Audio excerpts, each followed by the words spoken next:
Hello, TY mates. Welcome to another episode of TYM Time. We are mid-April or going to mid-April. Very, very hot April day, and it seems to, I don't know, parang mag-intensify pa siya in the coming days. I hope na you're being, we keep ourselves hydrated, each one of us, at the same time. Yan. Spiritually din, dapat we also have to keep ourselves spiritually hydrated with the water of the words. So, yun, with that, we're gonna have our episode again. Of course, centering on God's Word, sharing about our faith and the grace of God in our lives. So, and I hope I invite every one of you also to think about your experiences and how you would answer the questions, and also how the principles and the insights that we share applies to your life. So let's get on to our episode, I believe episode 6. So yun.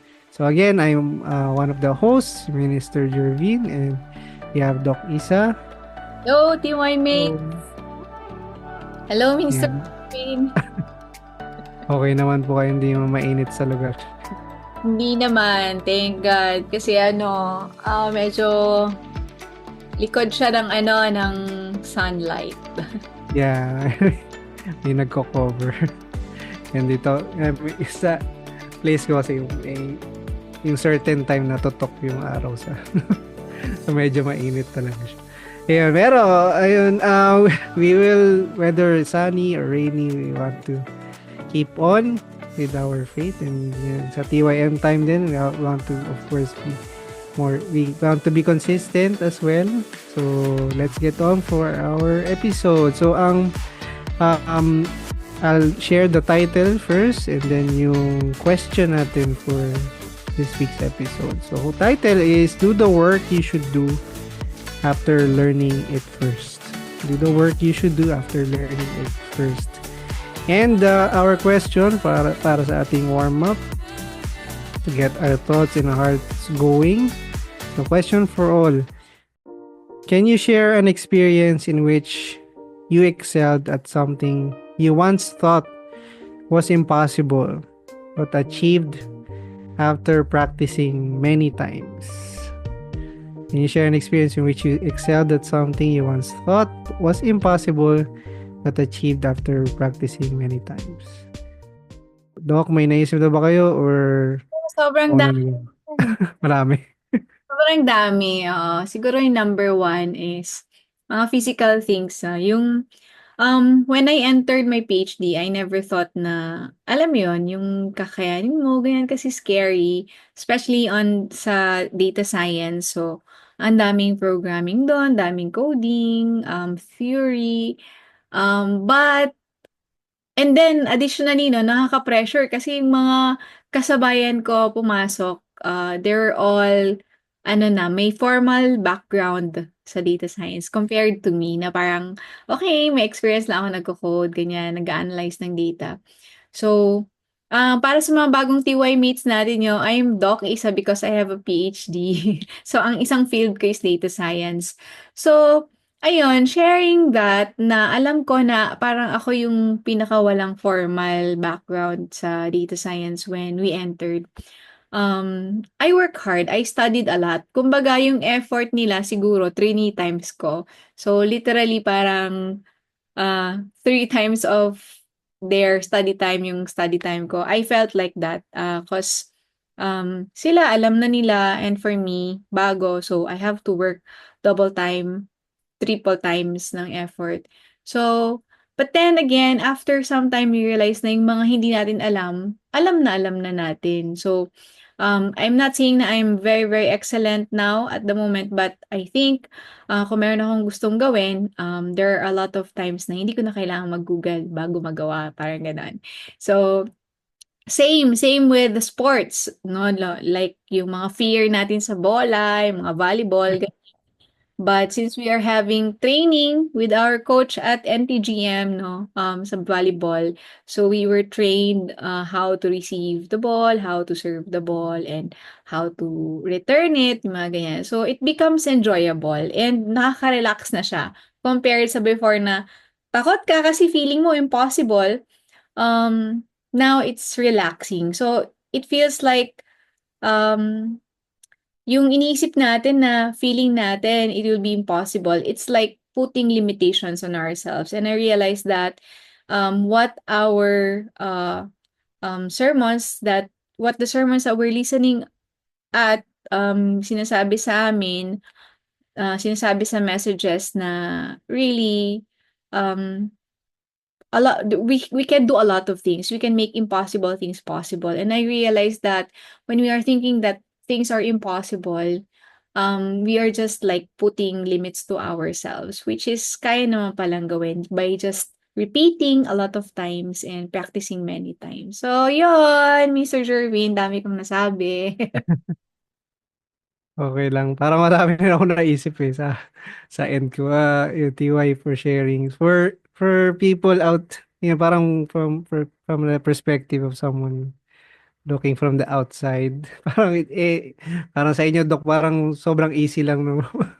Parang, wow, parang very talented or skilled na you can be PhD, tapos mga doctorate, postdoc pa, and then yung postdoc nyo sa data science.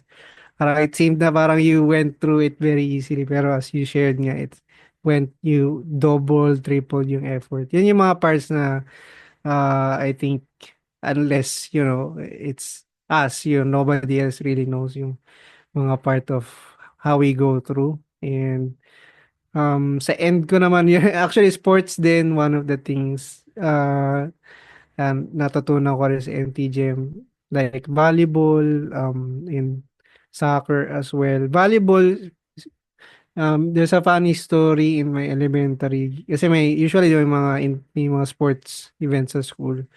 So elementary school, you're supposed to participate, parang sa amin, you're supposed to participate at least once, at least one event.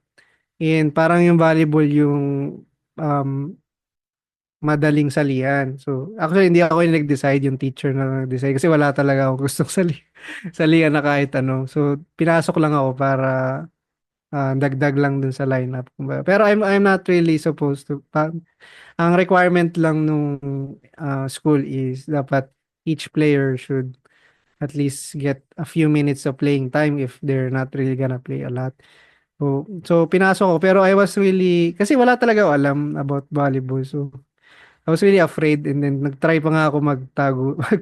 Nagtry ako magtago para hindi ako mag-join pero there were only a few places you can hide in school. So wala, kailangan ko mag-participate. And I remember yung time I was really so afraid. So I felt somehow parang kasi syempre public siya and I was a very introvert na kid. So it felt really pressuring. I felt somehow very, very shy. Parang in a way para I felt trauma in a way konting trauma sa volleyball. I didn't want to I didn't play for that sport for a long time after that. Kasi parang it became something na hindi I was put in a very uncomfortable na situation. So parang it became parang nalayo ako na konti. So sa NTGM, syempre, we try a lot of sports and syempre, volleyball was one of them and hindi ko rin siya makuha in the beginning pero practicing, yun nga, it was something I thought impossible. I kept practicing many times. Soccer as well. Never really played the sport a bit even in my childhood. Parang mga and I remember there was a time na there was someone came here in the Philippines to train sa NTGM. And doon ko na realize for the first time parang I'm so low level para sa soccer. I thought I was doing quite okay naman. And syempre we were just playing naman. So pero I realized na parang sobrang ko palang daming hindi alam na skills and I really wanted to learn. So every day, every morning sa in a small space na bumili ako ng bola and then I practiced every day for about 3-6 months. And then doon ko talaga na to, this is how to play. And I didn't really, I'm not really aspiring for maging professional. But I wanted to play well, syempre to, not really for just winning, but wanted to play well kasi we're taught to play, that we're gonna play for God, we're gonna play to give glory to God. So syempre, I want to be at your best at sa capacity na pwede ka. So that's what I had in mind. And pero I didn't think na it would go anything beyond na individual level. Pero recently, na-share ko last, I think episode 2 or 3 na we traveled abroad for a soccer tournament. Hindi ako yung nag-play, pero I was able to actually share or mag-coach. Kasi I learned, I was able to learn during that time na nagpa-practice ako by myself, and then learning a lot yung mga principles in soccer, and then yung skills wise and so on. So I was able to share, impart, and it became very fulfilling yung whole tournament, even though syempre, hindi naman, we didn't really get first place and all that, pero yung experience and how they played, especially the players, I felt so much grace na wow, they improved in a really short time, and parang nagkaroon ng bunga, uh, the things that I've learned or practiced for many times. Kasi I was able to share a bit of them during the time they were training. So, yan, sabi ko, marami na pumasok. So, marami pang mga ganun, and I'm sure yung mga TY mates, you have also a lot of your experiences as well on this. You can share them to our email. I'll share later. So, yun, ang ating question for us. So, now we're gonna go with our message, yung principles in actionable insights. So, title once again is Do the Work You Should Do After Learning It First. We're gonna mention a few scriptures. Romans 12 verse 11, never be lacking in zeal, but keep your spiritual fervor serving the Lord. And then Leviticus 25:38, I am the Lord your God who brought you out of Egypt to give you the land of Canaan and to be your God. Insights by Pastor Naiban on March 2, 2025. So we're gonna share a few principles and actionable insights. First principle, if you study and make an effort, the task will ultimately become possible. Whatever task it may be at first, you will probably feel this is really impossible. Repetition, study, and effort are the answers. If you do not know much, you cannot do much. In addition to talent, it is education. It is to learn. It is to have a fighting spirit. It is to do things with all of your heart, with as much strength as you have. Then, when you gain more strength, you should take action again. You do great work while continually taking action in this way. So, if you study and make an effort, the task will ultimately become possible. I think we touched it a bit yung during yung sharing part, pero Doc, baka may gusto ka pa idagdag na take away from here? Ano, siguro yung part na study, yung in addition to talent, it is education. Because a lot of times we rely on our capabilities. Pero if we do not learn, we don't know how to improve more. Or parang yung sinabi mo, right, na na-realize kong low level pa pala ako. Akala ko okay na ako. Pero na-realize ko mas hindi pa pala gano'n ka-high level yung talents and kaya ko.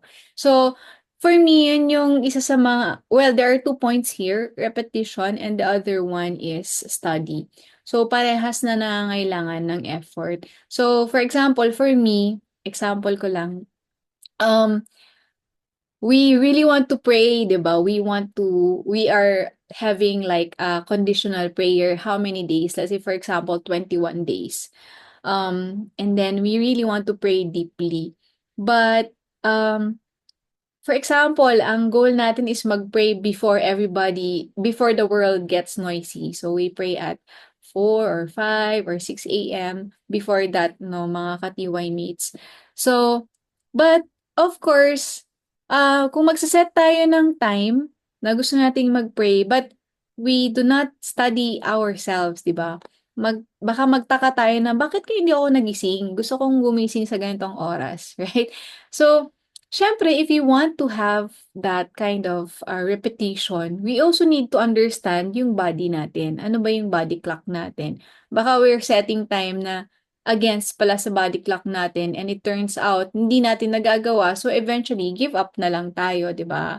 Like kunyari, the prayer time that we set is 5 a.m. Kunyari kasi tulog pa lahat. So, but natutulugan naman ng 3 or 2 a.m. Wala talaga, di ba? Like, we need to study ourselves also if we want to improve on something repetitively. Otherwise, if we don't do that, nare-repeat natin yung failure. And because of that, we will be discouraged, right? So we need to learn. Learn about ourselves. Tama ba yung ginagawa natin or not? And the best way to learn is not just learning by ourselves, but really learning while reflecting on the words of the Lord. Kasi wisdom is really contained in the Bible. So, yun, siguro for me, study and make an effort, then ultimately it will become possible. If we don't study, magwo-wonder na lang tayo bakit kaya hindi nagwo-workout and then madi-discourage lang tayo. So parang success and failure, right? So yun yung 2 points for me, Minister. Thank you. Yes, so I also like that part yung in addition to talent, it is education. So, di ba merong parang debate na talent versus effort pa. But actually what I believe that is what's correct is it's both, no? It's syempre God gave us each ng different talents. So upon that, you have to also make effort as well. So I believe it's both. Na you should do great work upon kung ano man yung talent na binigay sa'yo or the things that God has given us. So, yun, you should make effort, yun, yung repetition, study, effort. Yun yung answer as well.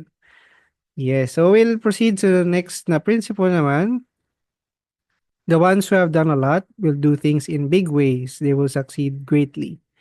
If you do not make many attempts, you cannot do things in big ways. The more you do, the more you will know, the more you will do things in big ways. With prayer too, only if you pray a lot will you gain much realization, gain much, and achieve piles of merits as well.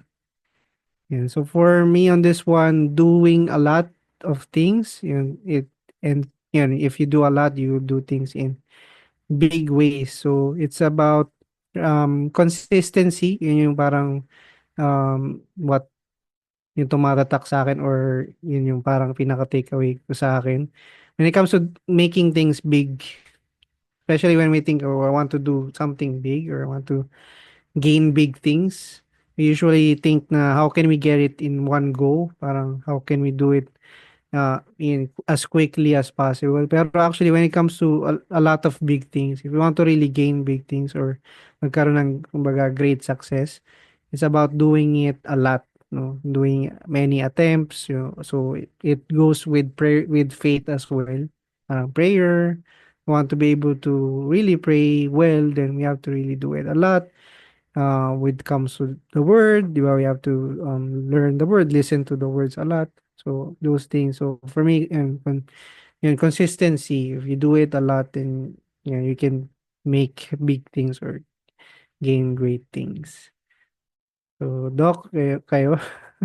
Yes, oo. So, agree ako dyan. So, parang siguro ang pinakasimpleng parable na maisip ko dyan is yung pag-iipon ng pera. Kung how many times do you deposit or how many times do you try to save?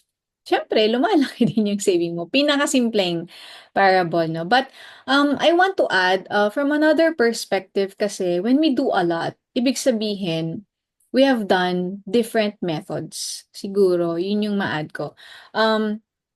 Kasi kunyari, pag idle tayo, if we're not doing something, um, the thing that we need to work on doesn't come to mind.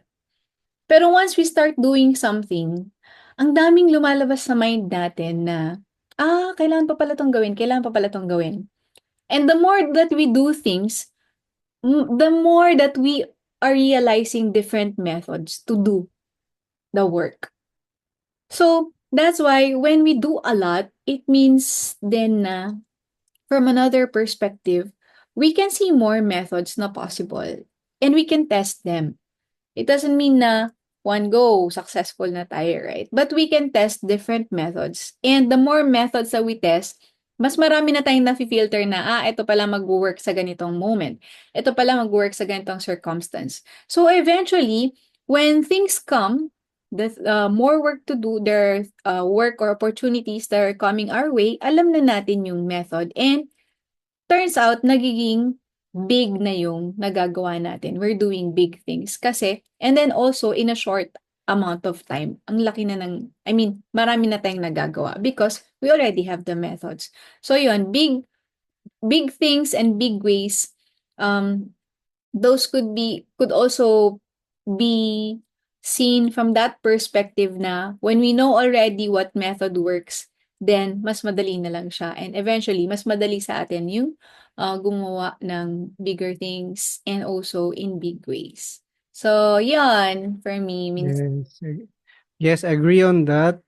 Actually, good addition. Kasi tama nga naman, it's doing a lot. Pero, yan, like nasabi rin kanina, it's repetition. Pero may kasama siyang study, di ba? So, di ba, as you repeat, di ba, may ini-study ka, did it work? What worked, what didn't work. And then may kasama syempre yung correction yun and adjustment. So, it's not just about, yan. So, kailangan may tamang, ano din, may tamang pag-aaral din para hindi lang siya basta ulit-ulit, di ba? So, pagka pinombahin mo yung those things, that's how we can gain, greater things. Okay, so a lot of really inspiring principles here for this message, pero we'll move na sa ating actionable insights. So, first actionable insight is develop a habit of doing big things. If you get used to not doing big things, you cannot do big things because you are afraid, scared, and worried. With your heart too, you use it according to how big or small you trained it to be. Do things in big ways from the start. A person who does things in big ways, thinks big to start with. Ako nung nabasa ko 'to actually na unang pumasok sa akin itong podcast. So, it's something that I wasn't really didn't really I somehow there are times I thought about it pero I couldn't really push to do it at all kasi may konting maraming worries yun, a little bit scared, something I never really done before, had no prior experience with. So pero I realized it's something na it could really be big, bigger than myself, of course, but also for God, for the gospel, and something that would help a lot of people, and also of course for God's will. So nakita ko it's something that it could be is actually a big work, even though we're starting, of course, lahat naman ng bagay starts out small, pero it doesn't mean that it's small work, even though it's a small, even though it starts out small, it doesn't mean it's small work, diba? So, it's about, what it's for, yung purpose ng work na yun, or purpose of that thing. I think yun, doon mo makikita yung value. Is it big work or not? If it's something na for your eternal spirit, diba? It's automatically big work kasi it's something for your eternity. So, yan, kung seeing that, I realize yun, you should really be always thinking bigger, no? Bigger, sabihin, thinking not just beyond yung sa sarili, but for others, thinking beyond the body, but for the spirit as well. And then thinking beyond just your own wishes, but thinking of God's wishes. So, yun yung mga takeaways ko from here. So, yun. Please add, Doc. siguro sa akin, I want to put first yung kumbaga, anong big for me. Last episode, 'di ba, we discussed ano ba yung big sa atin. And I really think it's still relative, no? Relative to each person. But siguro to put in context na lang, for me, something big, it's for me it's about the impact and also the effort needed and impact, kumbaga impact sa buhay mo or impact sa buhay ng ibang tao. And then the effort that I have to exert to get to the desired outcome. And yung something big for me, it's something that looks impossible and unimaginable. So, yun.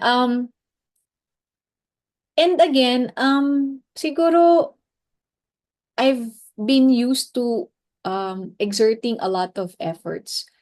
But that alone, for me, I realize is not just, it's not so big. For me, ang nagsa-stand out talaga based on those three criteria for me kung ano yung big at the moment is, ang nagsa-stand out talaga is when there's something that I did na satisfying at nangyayari lang yon, satisfying to me and it's satisfying to see kung ano yung naging effect sa other people. At nangyayari lang yon when I'm really trying to digest the sermons and trying to do what the word says. The impact kasi yun nga, it's nothing, it's like impossible before, but I'm doing it now. For example, before I never imagined, lalo nung college ako, hindi ko na-imagine na I'll be sharing the gospel. Sinabi ko pa sa sarili ko, nakita ko kasi noon sa UP, so I'm a graduate of UP Diliman. May tao sa Sunken Garden and, she was really actively inviting people for Bible study. Tas ni-reject siya. Nakita ko eh, nasa malayo ako, pero nakita ko yun. Tas nag-reject, nag-no yung person. And then parang medyo hindi maganda yung facial reactions nung in-invite. So sabi ko sa sarili ko that time na, I will never do that. I will never try to invite people to have Bible study kasi nakakahiya ma-reject. But, but then, when we learn and when we experience the effect of having the words in our lives as the light, the guide of our lives, and when we try to take action, if it's God's word, really, the effect is tremendous. You can feel it, you cannot deny it, and you can feel the working of the Holy Spirit sa'yo and sa ibang tao. And even other people will sometimes ask, "What's with you? Bakit parang ang saya mo?" Ganyan. So, those are the signs that really it's God's word na merong nangyayari sa life mo. So, yung gano'n, yung something like, "Oh, I really thought I will never do this before, but now I'm doing it." Another thing is before, yun nga, like, when I lived in Korea, parang, uh, when I was bringing people in Korea, guiding them also paano gamitin yung train station, ganyan, and then nagko-Korean ako.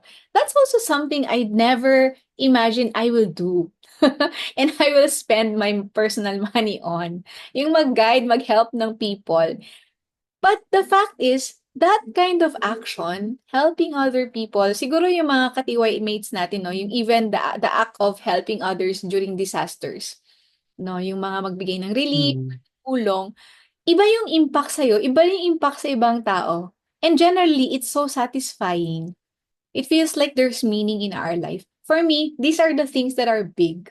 So, yun, when we have that, na-share ko na lang din, since it's our actionable insights, no, the habit of doing big things, yun, I think it's really something great.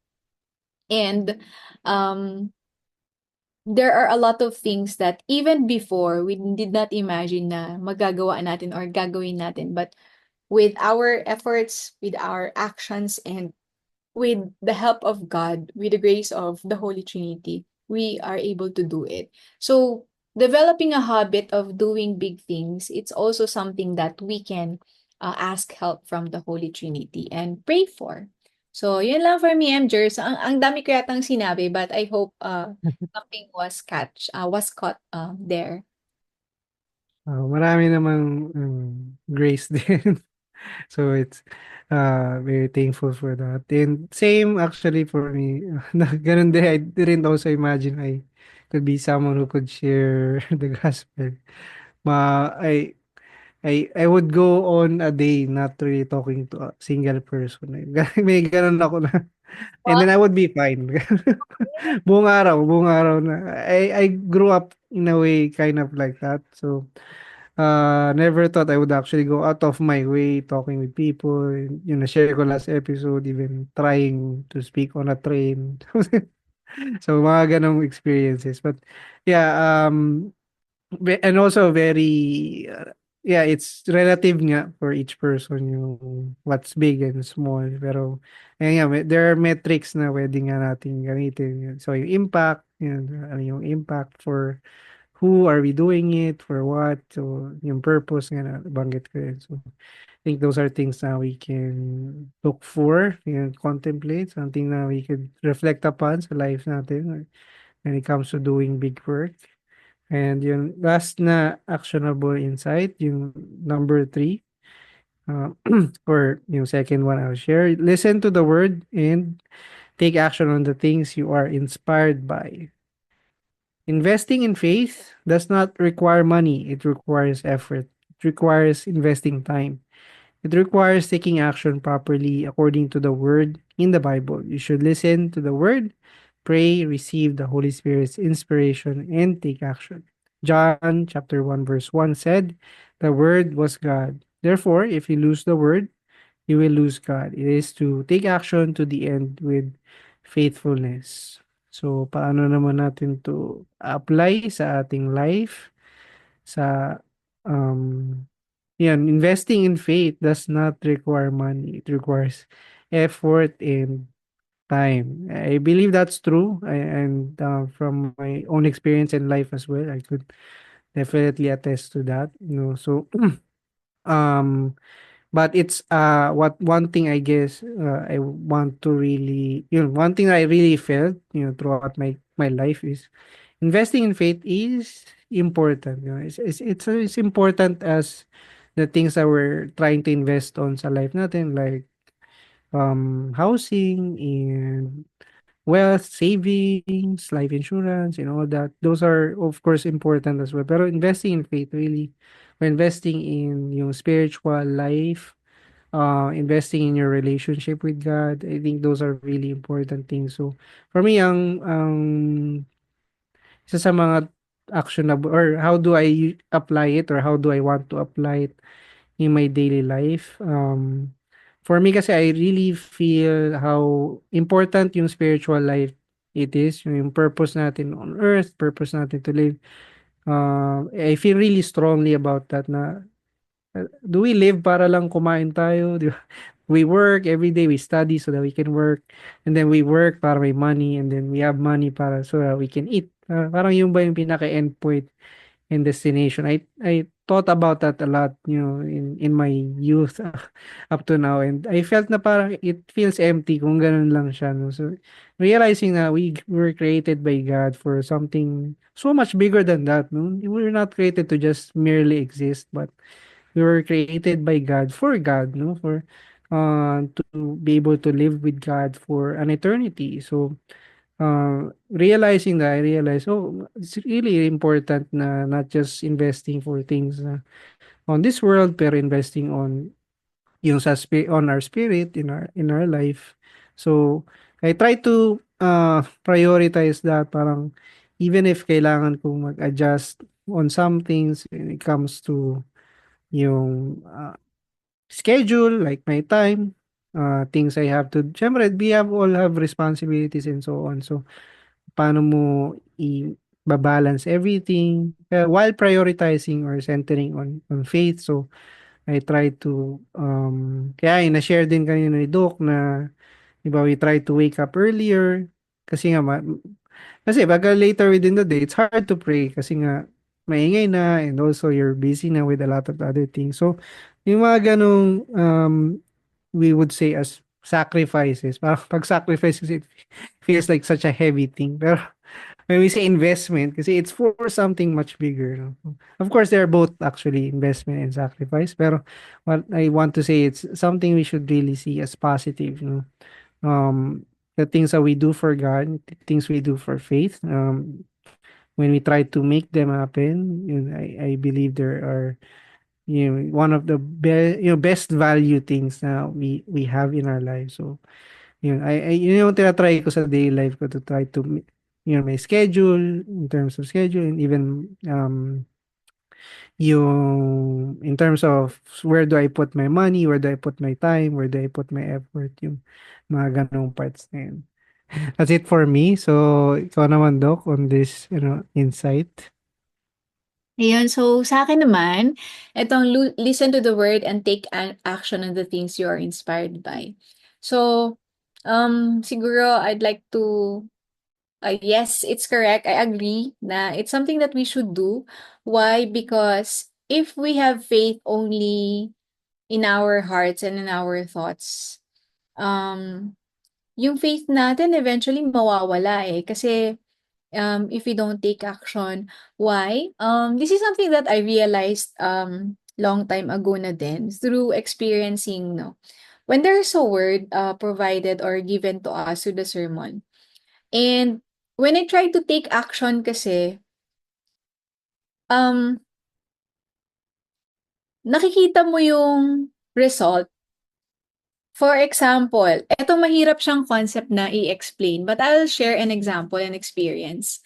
Um, So for example, sabi sa sermon, God can use the environment. God is working through the environment as well. So ibig sabihin, we can discuss with God or we can pray to God and receive answers through the environment. So there's a moment na papunta ako sa chapel and then I just prayed to God, God, ano yung, meron ba kayong gustong sabihin sa akin? I feel like there's something you want to tell me. And at that moment, after saying that in my mind, tumingin ako sa taas. And then I saw there's a heart-shaped na cloud. So, also, there are times na gutom na gutom ako. Sabihin ko, nagpo-pray ako, God, wala na akong time na kumain kasi nag-Bible study ako, God. Ginamit ko yung lunch break ko to have Bible study with one person and then I'm going back to the office na punong-puno yung schedule ko. But I'm really hungry. Please give me strength. Ganyan. Tapos natrap pa ako sa fire drill. So, alam mo yun? Sa labas, bawal pumasok. So, wala ka talagang magawa. But I was really praying na in-express ko lang yung heart ko kay God na I'm really hungry. So, after that, pumasok ako diretso sa office and then diretso sa laptop.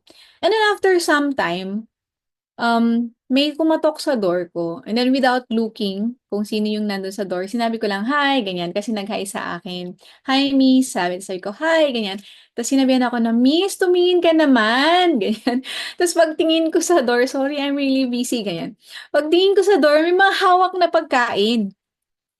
Tapos, ang sabi sa akin is, miss, dinalan kita ng food kasi may maraming extrang food na natira dun sa isang opening ng isang laboratory. So at that moment, when things are happening like this, you can recognize, oh, I was talking to God. And then, sabi kasi ng person na, I don't know, ikaw lang naisip ko na hahatidan dito sa office, ganyan.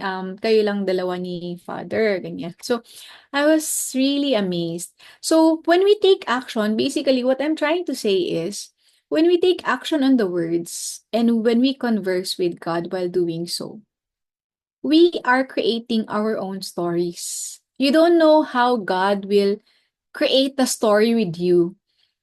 And it's something na ikaw lang ang meron nun. And it's something that you will have forever and nobody can take it away from you.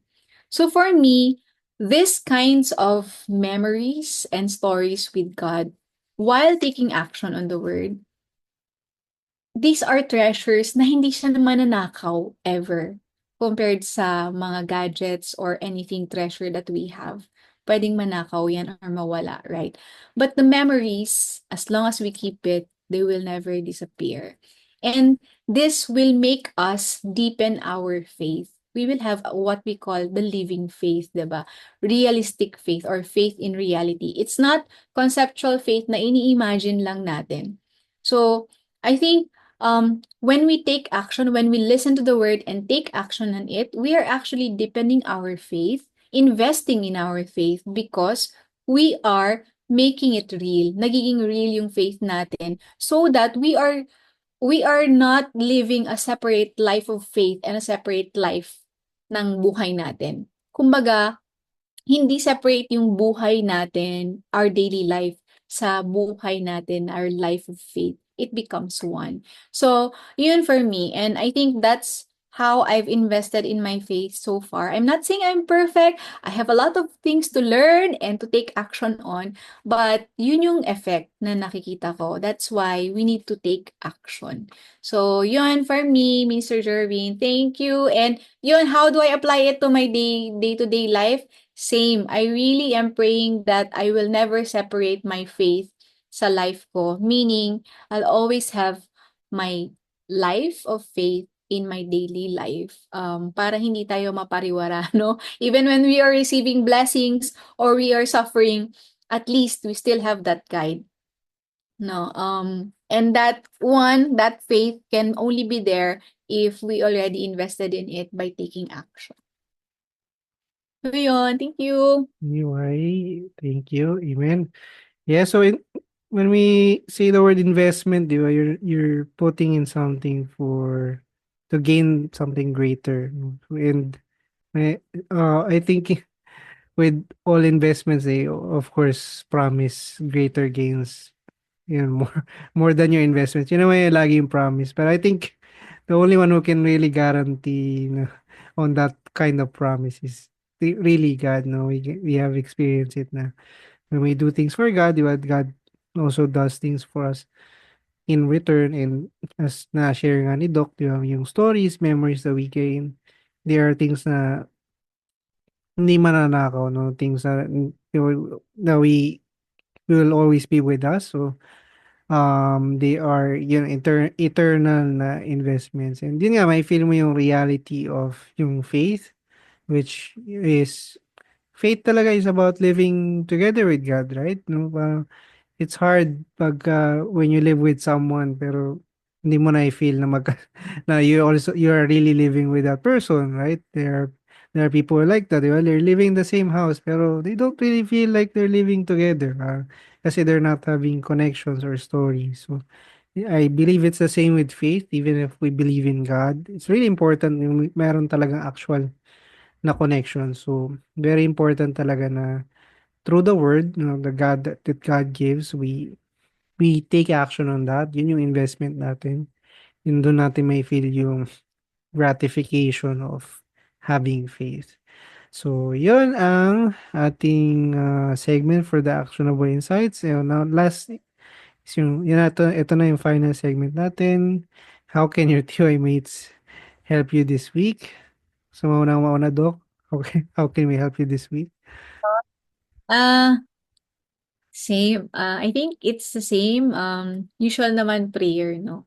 Hindi ko maalala kung ano yung last week na ask ko. But this time it's really prayer also. Prayer for wisdom. Because I think everybody's so busy now, no? And we are all juggling a lot of things. But when it comes to health, kasi we really have to receive wisdom how to take care of our bodies as well. Because once our body's done, parang hindi ka na makakabuo ng stories with God. So, we really need to maintain our bodies, right? So, yeah, so prayer for health and wisdom lang siguro to figure out how to manage ourselves physically, mentally, and spiritually. And then yun nga, having that faith in our life. So, yun, wisdom and strength, health, ang dami. Biglang dumami yung list. Yun. Yeah, so same din naman prayer pero siguro particular ways. Mahirap kasi yung question, how can your TY mates help you this way? So, minsan nahirapan ako sagutin, paano ba ako tutulungan ng mga tao?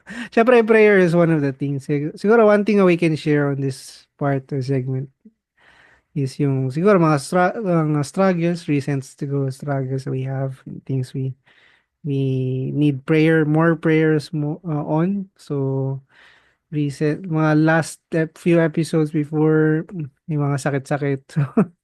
So, buti naman, thankfully, um, wala naman I feel fully recovered na from yung mga previous na sakit-sakit. Tapos, siguro may struggling with, I think, uh, not just with myself, yung taking care of family. I think people who have kids and you know, with families, di ba, we share the same struggles, so how we navigate nga yung each life. And also siguro na feel ko lang din nung medyo lately um how difficult parenting is. Well, actually not lately, a lot of times I feel that lately, parang Lord, please give me more patience. Yeah, to I think mga parents can really relate. So, a lot of moments like that. Pero I find, as I try to pray like that, na-feel ko naman na parang kinakaya ko yung mga certain moments na I think I would have bursted or I would have lost my temper, pero I've gotten better or I felt better. I was able to think well, paano mo siya how to communicate better. It's hard to pinakamahirap mag-communicate with the 2-year-old. Parang yun yung feeling ko out of sa experience ko. Ang hirap. How do you convey things to that to that child? And paano kanya maintindihan? How do paano kayo mag-meet halfway? And yung mga ganong things.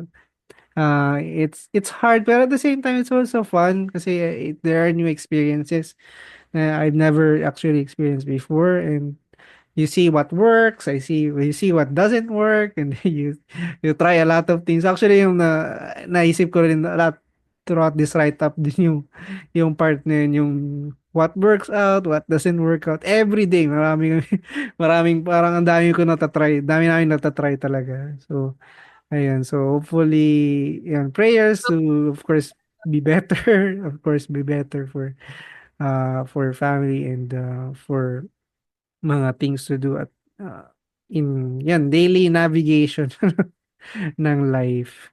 So, Ano ba yan yan? Tiwai. Eh, kailan ba doc or graduate na ba kayo? Hindi pa naman. Eh, ano yan? I think until 8 or nag-iiba siya eh. Nag-iiba rin yung preferences nila. Mm, yeah, So, it's a bit, it's a long journey. Pero yan. old eh. Pero sa lahat ng kids, sa 2, 3, 4, sobrang nag-iiba yung preferences nila. Mm. Please magbago. So, yun. Wishing you well. Joke. Yeah, so mga TI mates, kung meron din kayong want to share anything about our question for the week, on the insights, on the principles, and also if you have recent struggles as well, you want to share with us, please share it to our through email. We have our email tympod.ntgm@gmail.com. So tympod.ntgm@gmail.com. All right, so that's it for today's episode. Thank you for joining, and we'll see you again next week. See you, TY Okay, May. TY. Maraming salamat. Bye Bye. bye. See you next week.